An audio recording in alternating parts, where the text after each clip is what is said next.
and I have to wonder if Stephano's now going to be more determined to pull this one off, or if that loss is going to shake him up a bit. We'll find out maybe if it's a bit of both right here, as Stephano spawns in the southeast position. He is in the pink trunks playing Zerg for Team Millennium versus his opponent, the one and only Sen. He is in the red trunks currently for Fnatic MSI to the northeast, also playing Zerg. And both these guys are going to scout in the incorrect position to begin with, but I'm sure they'll be sending out some scouts, because on this large of a map you kind of need to scout early, because 6 pools and so on, they are viable, especially if somebody's looking to go hatch first and so on. It can be quite dangerous, especially if you have micro, like these players do. Oh yeah. So I wouldn't be surprised if we do see that. Already we're seeing Stephano go up to 10 and getting the Overlord on 10. Not too much of a difference really.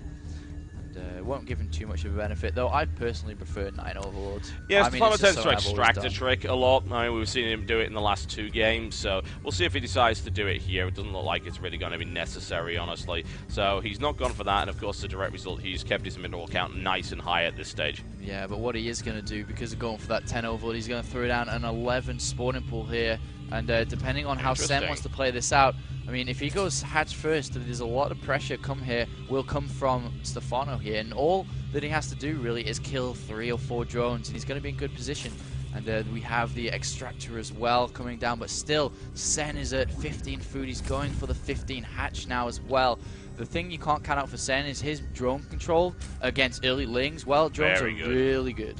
Yep. Sen's drones are really good. Yes, Sen's drones are well trained for this particular scenario, and as a direct result, they should be able to deal quite nicely with it. That said, Stephano does have the element of surprise in his favor. Sen is not going to scout this at all. It's simply not going to happen. He might catch it with the Overlord coming across. Oh, he's gone for an extractor before the spawning pool as well. Oh, this wow, is looking really good for Stephano at the moment. And Sen is playing to the style of Stephano. Stephano's a very passive, very defensive player. And the one up that Sen has is that Stephano hasn't scouted him. That's the problem playing on such big maps like this. Even though these lings are going to come out, he's going to get that queen a little bit earlier, and he's going to have speed a lot faster. The thing is that he has no idea where Sen is currently.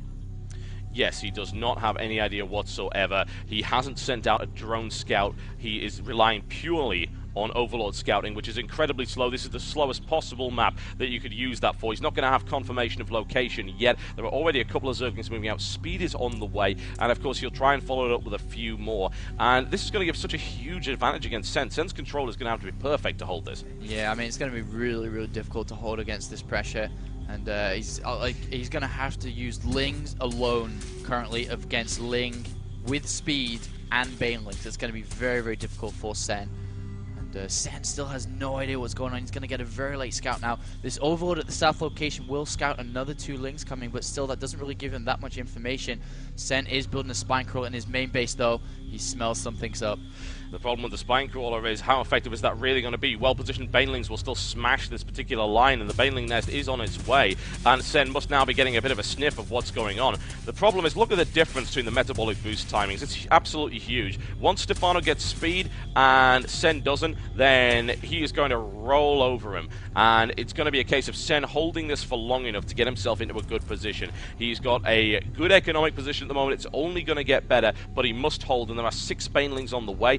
And it looks like Sen has gone in the wrong direction, suspecting Banelings at the top. Well, he's looking for the Banelings. The problem is, if Stephano sees that, all these Lings are dead. He has so many Speedlings, and in comes this attack. This is going to be so hard for Sen. This is difficult. It really, really is. He's going to pressure this. He's most likely going to use the natural. He's going to go all the way into the base, and this Queen is going to get surrounded very fast. Speed finishes at just the right time. No speed right now for Sen at all, and he's now had to look at the spread right here. He's not going to be able to do too much damage to this particular drone line. As a direct result of that, he has prevented mining entirely, though. He has an absolutely fantastic spread here by Sen. Look at that. And he's holding, but look at this, his control as well is fantastic. Unbelievable. Drones are being pulled off to help fight a little bit. All these reinforcements do come in. Good Baneling. Very good detonation, and this could be even better if he gets in there. It's a good amount of damage. Now Stephano smashes into the remainder of the drone line. It's now 6 drones to 15, and Stephano looks like he's going to take this. There's no money. Sen has no money whatsoever, and that's it. He has 4 drones left. The problem is there's another 8 Lings behind that. There's another 5, 6 Lings behind that one as well. And GG, well played. GG, ladies and gentlemen. Sen.